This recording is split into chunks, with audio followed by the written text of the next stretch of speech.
மதுரையில் 100 ஆண்டு பழமையான ஜவுளிக்கடை பெயரை பயன்படுத்தி வாடிக்கையாளர்களிடம் கோடிக்கணக்கில் மோசடி செய்ததாக கணவன் மனைவி மீது குற்றச்சாட்டு எழுந்துள்ளது.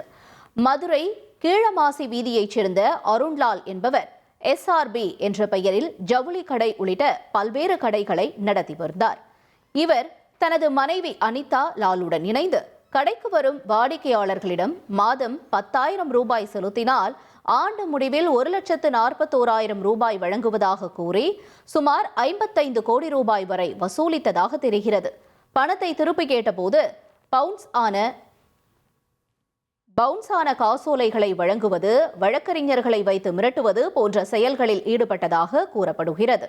இதையடுத்து அருண்லால் குடும்பத்துடன் தலைமறைவான நிலையில் ஏமாற்றமடைந்த வாடிக்கையாளர்கள் SRB ஜவுளி கடையை முற்றுகையிட்டனர். மேலும் அருண்லாலிடமிருந்து தங்களது பணத்தை மீட்டுத் தர அரசு நடவடிக்கை எடுக்க வேண்டும் என பாதிக்கப்பட்டவர்கள் கோரிக்கை விடுத்துள்ளனர். 1,26,00,000 மனங்களை வென்ற தந்தி டிவி யூடியூப் சேனல். தவிர்க்க முடியாத தம்ப்நெயில்ஸ், கலக்கலான கான்டென்ட்ஸ்.